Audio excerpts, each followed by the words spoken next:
Good evening, students. My name is Hemlata Yadav, and we have discussed the learning outcomes and revised. We are revising every chapter of biology from starting. We have started with chapter 2, sexual reproduction in flowering plants.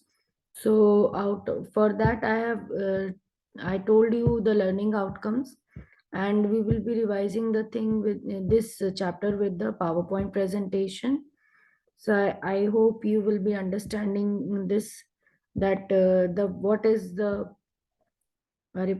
is important, microspore formation, the steps of megaspore formation, and the with the PowerPoint presentation. So this is a PowerPoint presentation.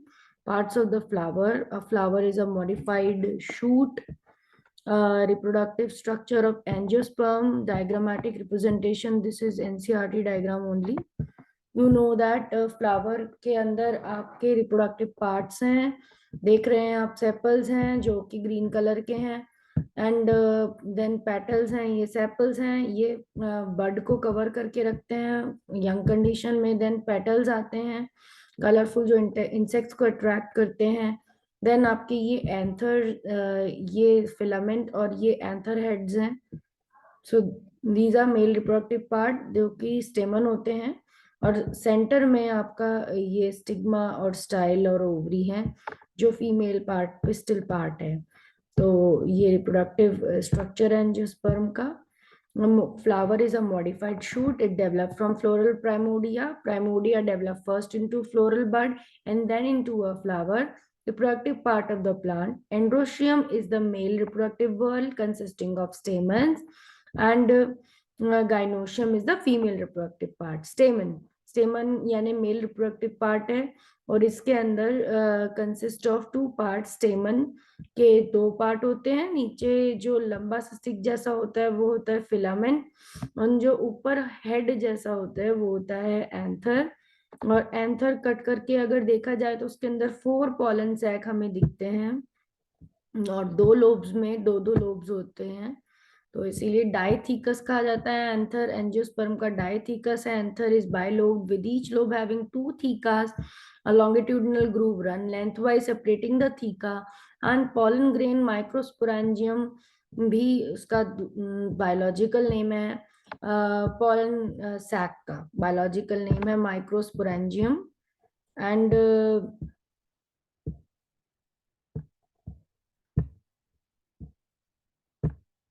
यहाँ पर आप देखेंगे microsporangium pollen grain से fill है। Tears of anther, tears of anther में आप देखेंगे 4 wall हैं, जो कि एंथर के माइक्रोस्पोरेंजियम की वॉल है। सबसे बाहर वाली जो वॉल है उसे एपिडर्मिस कहते हैं।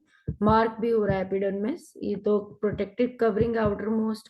देन इनर 2 लेयर्स होती हैं जो कि मिड एंडोथीसियम, उनमें से एक एंडोथीसियम कहलाती है जो सेकंड लास्ट है, एंड देन उसके अंदर मिडल 2-3 मिडल लेयर्स आती हैं। Then inner to that is microspore mother cells. Mother cells सबसे अंदर आते हैं जो कि माइक्रोस्पोर बनाएंगे जिनमें मियोसिस होगी। यहाँ पर आपको दिख रहे हैं ब्रॉड, सबसे अंदर होंगे माइक्रोस्पोर मदर सेल्स ये वाले। इनके ऊपर जो ब्रॉड सेल्स आपको दिख रहे हैं वो टेपिटम सेल्स हैं, वो इनर मोस्ट लेयर के सेल्स हैं। जो आपको यहाँ हेक्सागोनल और बड़े बड़े लार्ज सेल दिख रहे हैं, 2 लेयर मार्क भी हो रखी है ये वाली सेल्स की लेयर। बिग न्यूक्लियस है, ज्यादा साइटोप्लाज्म है, रिच है साइटोप्लाज्म में, क्योंकि ये न्यूट्रिटिव लेयर है। तो ये किसको न्यूट्रिशन दे रही है? माइक्रोस्पोर मदर सेल्स को न्यूट्रिशन दे रही है। इससे क्या न्यूट्रिशन मिलकर एंथर, इसके अंदर मियोसिस होकर यहाँ पॉलन ग्रेन बन जाते हैं पॉलन मदर सेल से। फिर हम देखेंगे स्ट्रक्चर ऑफ एंथर, बाइलोब्ड और डाइथीकस होता है। लॉन्गिट्यूडनल ग्रूव इनको थीका को सेपरेट करता है, एंड 2 थीका हैं, इसी वजह से लॉन्गिट्यूडनल ग्रूव उनके बीच में, मतलब एक लोब के अंदर 2 थीका हैं और दोनों को लॉन्गिट्यूडनल ग्रूव सेपरेट कर रहा है। In a cross section, anther is a tetragonal structure. Anther tetragonal लगता है, 4 साइडेड का है। जब हम कट करके देख रहे हैं, आपने पीछे देखा है ये वाली जो डायग्राम है ये टेट्रागोनल ही बता रहा है कि एक एंथर को कट करने पर यहाँ पर चार चेम्बर्स हमको दिख रहे हैं, तो इस चीज को टेट्रागोनल बोला गया है क्योंकि यहाँ पर चार जगह पर माइक्रोस्पोरेंजियम है, एंथर के अंदर, एंथर हेड के अंदर, और वहां पर पॉलन ग्रेन्स बन रहे हैं, तो टेट्रागोनल बोला गया है इस वजह से। देन आपका स्ट्रक्चर आगे जो दिया है उसका यहीं पर डिस्क्रिप्शन दिया है कि later to microsporangia of each pollen fuse as a pollen sac, फिर वो बाद में मेच्योर होने पर पॉलन सैक बन जाते हैं। Structure of anther microsporangium is circular and surrounded by 4 layers से सराउंडेड है माइक्रोस्पोरेंजियम, या एंथर उसका कॉमन नेम है, माइक्रोस्पोरेंजियम उसका बायोलॉजिकल नेम है। दीज आर, बाहर से अगर अंदर की तरफ देखें लेयर तो उनका नाम है outermost epidermis, then endothecium, then middle layers, and then tapetum. Outermost layer protect the pollen and help in the descent of anther to release pollen. outermost layer क्या है, प्रोटेक्ट करती है pollen को और pollen grains, और help करती है डिhiscence में एंथर के, एंथर को तोड़ती है outermost layer ताकि pollen grains रिलीज हो सके। स्ट्रक्चर ऑफ एंथर में ट्रेपिटम नरिश करती है डेवलपिंग पॉलन ग्रेन्स को। जब एंथर यंग होता है, group of compactly arrange homogenous cell called sporogenous tissue, ये ऑक्यूपाई करते हैं centre of each microsporangium. Process of formation of microspore forms a pollen mother cell through meiosis is called microsporogenesis. Microsporogenesis की definition बताइए कि microspore का बनना pollen mother cell से anther के अंदर, इसी को कहते हैं माइक्रोस्पोरोजेनेसिस। और cells of sporogenous tissue undergo meiosis to form microspore tetrad. Mother cell meiosis करके माइक्रोस्पोर टेट्राड बनाते हैं जो चार के क्लस्टर में, चार सेल्स के फॉर्म में वो रहता है। As each cell of sporogenous tissue has potential to develop tetrad, so mother cells pollen tetrad बनाते हैं अपने अंदर मियोसिस करके। On maturation, the dehydration of anther, the spores dissociate and develop into pollen grains. जो microspores जो होते हैं वो सेपरेट हो जाते हैं, पॉलन ग्रेन्स बन जाते हैं। जब मैच्योर हो जाता है anther, pollen grains release with the dehiscence of anther. जैसे ही एंथर डिहाइस होता है, मतलब ब्रेक होता है, तो पॉलन ग्रेन्स रिलीज हो जाते हैं बाहर एंथर से। तो यहाँ पर आप देख सकते हो स्टेप बाय स्टेप प्रोसेस दिया। पोटेंशियल माइक्रोस्पोर मदर सेल में मियोसिस हुई, माइक्रोस्पोर टेट्राड बना, फिर वो पॉलन ग्रेन बन गया। Cells of sporogenous tissue meiosis करी, माइक्रोस्पोरोजेनेसिस इसमें हुई, तो 4 हैप्लॉइड सेल्स बने, वो एक साथ रहे। एंड एंथर मेच्योर हुआ, डिहाइड्रेट हुआ, तो वो टूट गया और टूटने से टेट्राड सेल रिलीज हो गए। पॉलन ग्रेन मेल गैमेटोफाइट है, स्फेरिकल इन शेप है। उसके स्ट्रक्चर के बारे में बात हो रही है। उसके 2 लेयर्स हैं, बाहर की लेयर एक्साइन है, अंदर की लेयर इंटाइन है। एक्साइन स्पोरोपोलिनिन नाम के सब्सटेंस की बनती है। स्पोरोपोलिनिन बहुत इंपॉर्टेंट स्ट्रक्चर है, ये रेजिस्टेंट होता है ऑर्गेनिक मैटर के, कोई भी, ये बहुत रेजिस्टेंट ऑर्गेनिक मैटर है, बहुत टफ है। ये हाई टेम्परेचर पे, एसिड पे, एल्कली के ट्रीटमेंट पे, एंजाइम्स पे, किसी पे भी वो ब्रेक नहीं होता। पॉलन मैच्योर होता है, प्रोमिनेंट अपर्चर्स होते हैं उसमें। पॉलन ग्रेन में 2 पोर्स होते हैं जिन्हें जर्म पोर्स कहते हैं। तो प्रोमिनेंट अपर्चर्स मतलब वहां पोर्स होंगे जहां से पॉलन ट्यूब निकल सकती है, जहां पोरोपोलिन नहीं होगी, इस वजह से वहां पर स्मूथनेस है। इंटाइन अंदर की लेयर है, कंटिन्यूअस लेयर है, सेलुलोज और पैक्टिन की बनी है। तो एक्साइन बाहर की लेयर है, बहुत रफ होती है, बहुत रेजिस्टेंट होती है, और बनी किसकी होती है, स्पोरोपोलिनिन की बनी होती है। ये याद रखना, it is made up of tough organic substance called sporopollenin. Now, next is, this is the diagram of pollen grain. देख रहे हो एक्साइन स्पाइक की है, बहुत ज्यादा रफ है, और इसमें 2 जर्म पोर्स थी आपको दिख रहे हैं, pore where the sporopollenin is absent. अंदर की लेयर इंटाइन आपको दिख रही है, स्मूथ है, और सेलुलोज और पैक्टिन की बनी हुई है चारों तरफ से, और 2 सेल्स इसके अंदर आपको दिख रहे हैं, एक bigger vegetative cell and smaller generative cell, जिनमें अपना अपना न्यूक्लियस है। इस तरह का पॉलन का डायग्राम आपको दिख रहा है। pollen grain cytoplasm is surrounded by plasma membrane. Mature pollen grain has 2 cell, vegetative cell, generative cell। vegetative cell bigger होता है, अबंडेंट फूड रिजर्व रखता है, लार्ज इरेगुलर न्यूक्लियस उसमें होता है, जनरेटिव सेल स्मॉल होता है, स्पिंडल शेप को होता है, देन साइटोप्लाज्म रखता है, न्यूक्लियस रखता है, and it has vegetative cytoplasm. 60% species pollen grain के 2 सेल स्टेज में अपना pollen grain शेड करते हैं, एंड 40% स्पीशीज प्लांट्स के 3 सेल्ड स्टेज में अपना pollen grain शेड करते हैं, जहां पर जनरेटिव सेल माइटोटिकली 2 गैमेट बना चुका होता है। Male now female reproductive unit pistil, pistil female reproductive part है फ्लावर का, इसके अंदर मोनो बाई और पॉलीकार्पलरी ओवरी हो सकती है, सिनकार्पस कंडीशन में भी हो सकती है, फ्यूज कार्पल्स और एपोकार्पस में भी हो सकती है, free carpel. Each pistil consists of ovary style stigma. The ovary has one or more cavity called locules. Placenta locules में ओव्यूल्स रखते हैं, ये कनेक्टिंग पार्ट हैं जो कि बीजों को कनेक्ट करके रखते हैं। नंबर ऑफ ओव्यूल्स में भी 1 और मोर ओव्यूल्स, एक या उससे ज्यादा हो सकते हैं। Ovule arises as a primordium on placenta, the short stalk which attach ovule with placenta is funicle. The primordium grows into a mass of cells forming nucellus of the body of the ovule. तो primordium placenta के बारे में बात हो रही है, ovule के बारे में बात हो रही है कि ओवरी का वो, जैसे मान लो ये ओवरी है तो ओवरी की जो वॉल होगी उसका अलग तरीके से प्लासेंटेशन, मतलब उसके अंदर के मार्जिन्स उसके लॉक्यूल्स बनाएंगे और उन मार्जिन्स के अंदर भी ओव्यूल्स का ओव्यूल अटैच रहेंगे।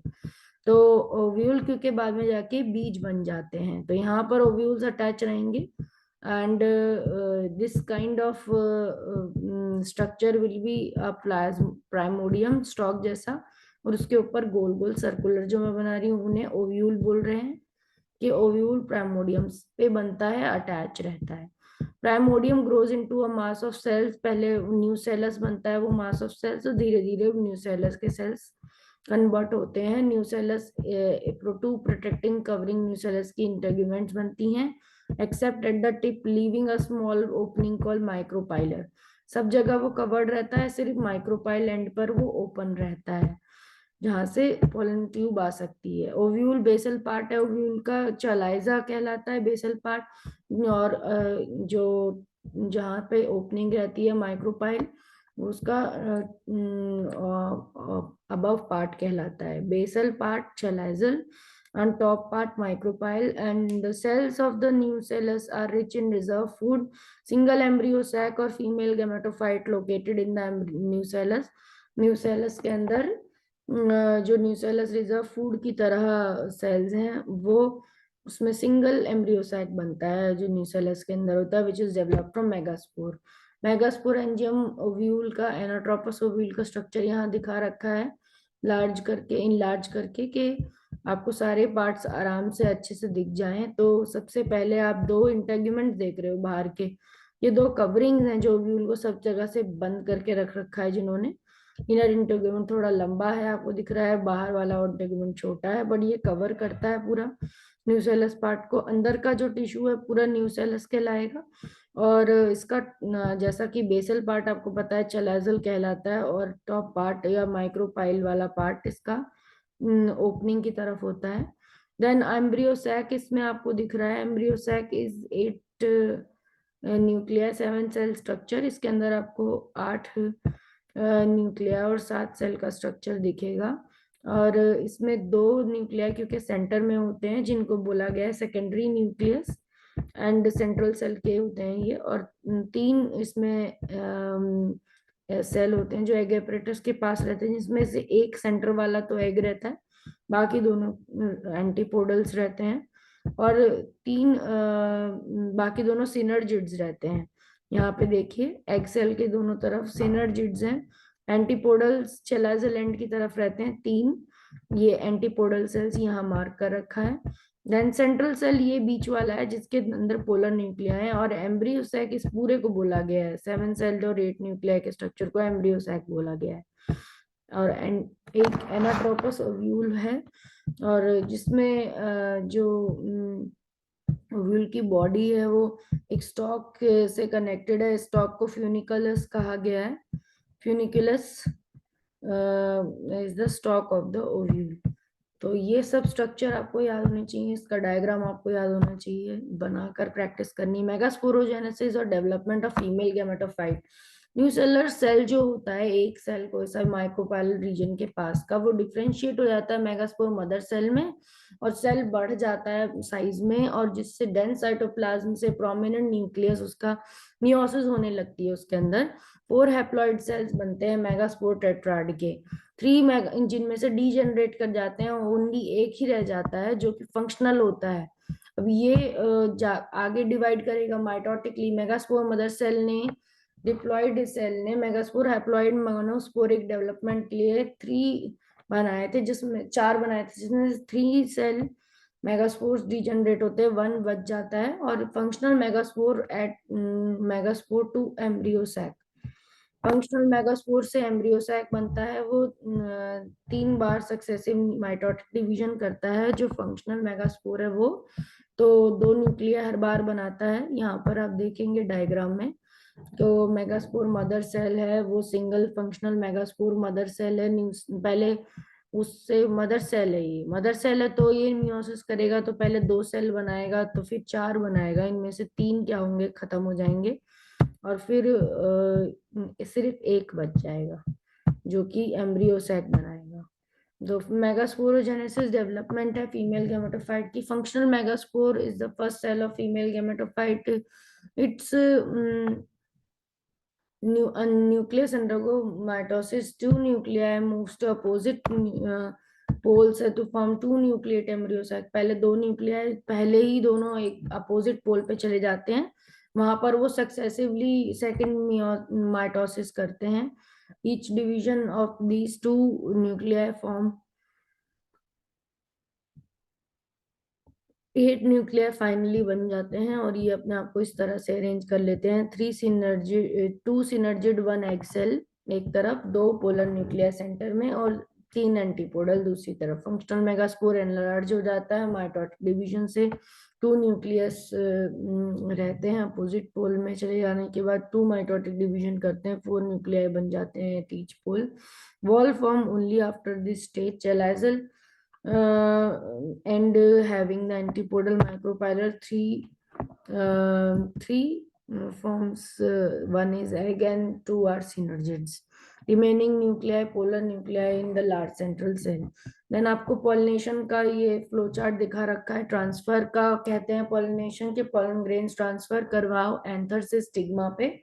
सेल्फ पॉलिनेशन हो सकती है या क्रॉस। सेल्फ में अगर सेम फ्लावर है, डिफरेंट फ्लावर है, सेम प्लांट है, तो सेल्फ पॉलिनेशन कहलाएगी। ऑटोगैमी में सेम ही फ्लावर होगा, पर जियोटेनोगैमी में सेम डिफरेंट फ्लावर हो सकता है पर प्लांट सेम रहेगा, तो जियोटेनोगैमी। ऑटोगैमी 2 तरह से होती है। चैज्मोगैमी, जिसमें फ्लावर तो स्टोई होगा, ओपन होगा, तब भी इसके अंदर ऑटोगैमी होगी। सिंक्रोनी होती है क्योंकि पॉलन ग्रेन रिलीज और स्टिग्मा में क्लोज होते हैं दोनों, इसमें चैज्मोगैमी हो जाती है ओपन होने के बाद भी।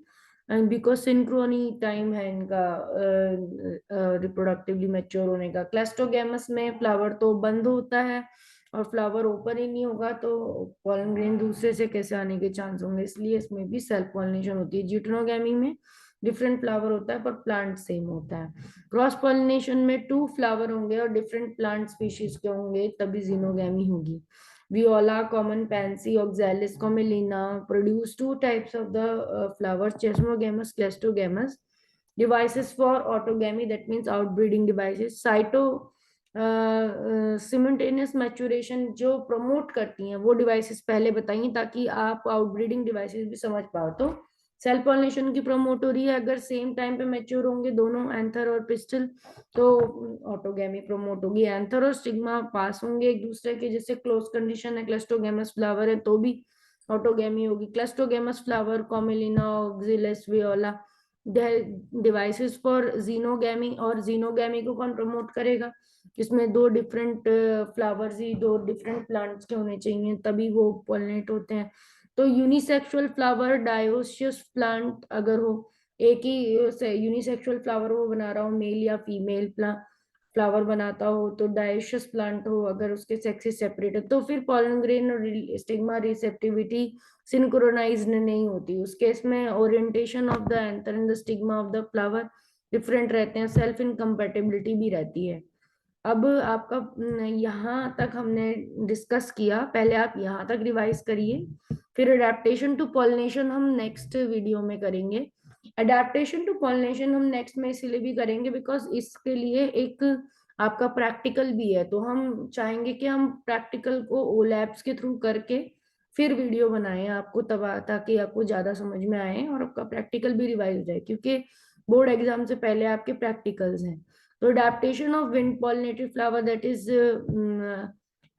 anemophily, and adaptation to water pollinated hydrophily, and adaptation to insect pollinated entomophily, इनके सबके adaptation के आपको याद होने चाहिए, एक एक एग्जाम्पल और प्रोसीजर। पॉलन पिस्टल इंटरेक्शन फिर आपको पढ़ना है, डबल फर्टिलाइजेशन या post fertilisation event, endosperm development, embryo development and sexual apomixis, polyembryony, तब आपका ये सेशन एंड होगा। तो मेरे को ऐसा लगता है कि I have explain the best of my knowledge, and आपको भी रिवाइज अच्छे से हुआ होगा जहां तक हमने समझा है, megaspore development, microspore development, pollen grain development और structure of anther and parts of the flower. So I hope you all have learned this, revised this. Thank you and have a nice day. And आपको video अच्छा लगा हो तो you can like and share it. Thank you.